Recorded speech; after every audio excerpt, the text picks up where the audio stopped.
Hello and welcome back to Global Sports Takes, where the hottest and most well-educated sports takes are bantered in order to better ourselves and the sports machine.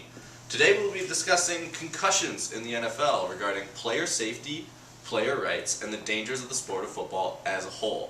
Joining me today are two of the best debaters and sports machine collaborators in the business, Ethan A. Cliff and Trip Payless. Are we ready for some intelligent and intellectual conversation this morning, gentlemen? Positively, absolutely. I am physically and mentally prepared to deal with the vile garbage that is sure to spew out of our dear friend Mr. Payless's mouth.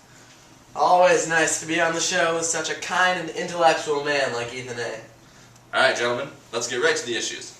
Is there a concussion problem in the NFL? Alright, Brad, let me tell you. Quite frankly, I find it ludicrously absurd that this issue hasn't been resolved. These poor guys in the NFL finish their careers and 1/3 of them get diagnosed with chronic traumatic encephalopathy, more commonly known as CTE. Those were some big words, Ethan A. However, I'm going to tell you right now why there's no such problem in the NFL. This fall, Aaron Rodgers signed an $110 million 5-year contract. These players have enough to provide for their families, their grandchildren, and a beach house in Malibu. If you don't want to take that risk for that kind of reward, be my guest and get out of the NFL. Well, that's just preposterous. In all my years, I have not witnessed such maniacal audacity, such unmitigated gall. Do you understand these are human beings that end up with serious brain trauma and develop memory and cognitive issues such as dementia, Alzheimer's, depression, etc.? These are grown men out here making their own decisions. This league is the safest it has ever been and the most lucrative as well. There is new technology with helmets, with regulations and rules that are making the game of football as safe as ever. Are you telling me that these players are not benefiting from being in this league? Wow, Trip Payless, the blasphemy. You kiss your mother with that mouth, you... Alrighty then, we can obviously see here that concussions and CTE in football is a huge issue, but is the league doing enough for the players and their safety? To find out, let's welcome current NFL linebacker Hingle McCringleberry to discuss this important issue. And I got a really big team, and they need some really big Glad to be here. Glad to be here. Pleasure to have you. What's going on? Thank you. Thank you. All right. Okay, Hingle, you've been diagnosed with a concussion before and obviously have great insight on the importance of this issue with football players. Do you feel the NFL is doing everything they possibly can to ensure your player safety? Well, one thing I've noticed is that there are more foul calls on helmet-to-helmet hits and more calls on late hits on kickers and quarterbacks. And also, the quality of the helmets has gotten a lot better. The technology used in manufacturing some of these modern-day helmets has shown to reduce the amount of concussions. These things are good, but no, I do not believe the NFL is doing everything possible.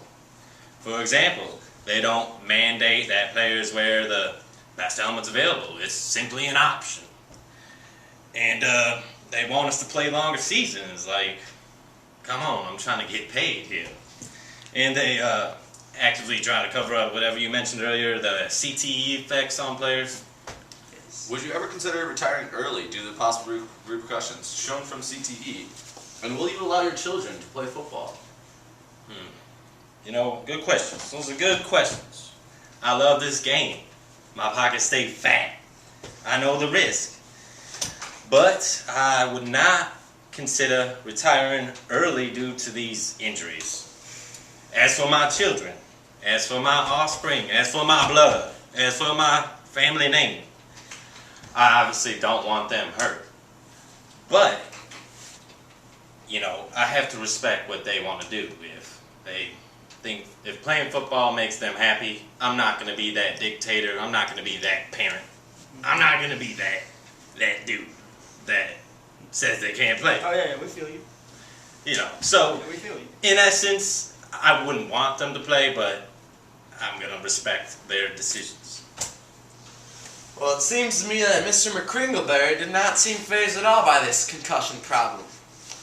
We're talking about a 6-time Pro Bowler with 2 rings, and you're telling me he would still not leave this league despite this concussion problem, Ethan A.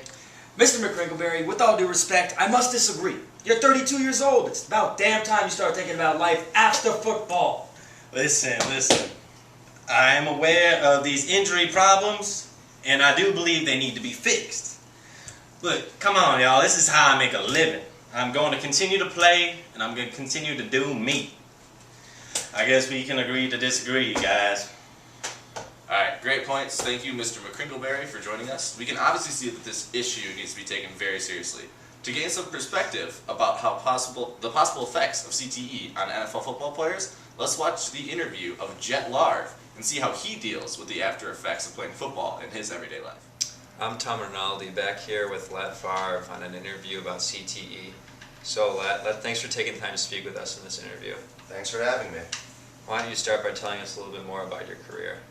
Sure. Well, I'll tell you this much. There's a lot, and I mean a lot of mileage that comes along with being a professional football player.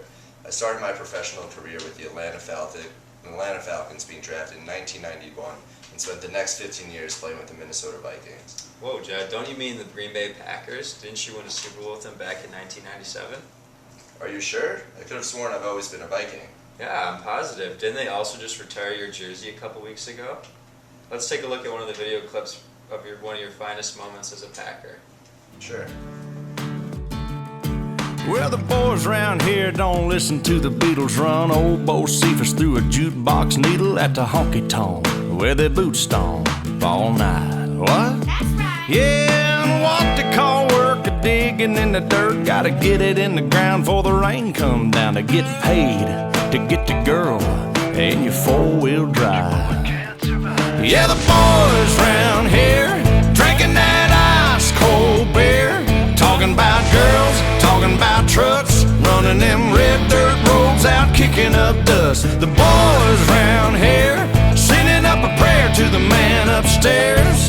Backwoods legit, don't take no shit. Chew tobacco, chew tobacco, chew tobacco, spit.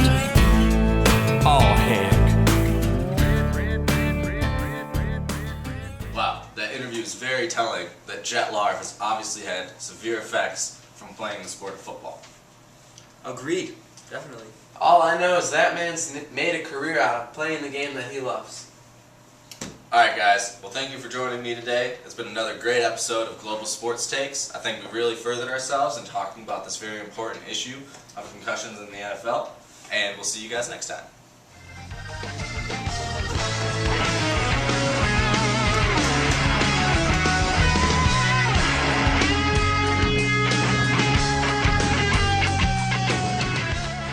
Okay, so throughout this project, we focus mostly on the theme of agency through a heated debate on concussions and player safety in the NFL. So for the desk reporters, that meant we wanted to impersonate First Take and how over-the-top media personalities can kind of turn discussions into like a black and white type of thing, and that's what the media does. Then for the players, we kind of noticed that some NFL players could be ashamed to admit weaknesses. They don't want their reputations tarnished.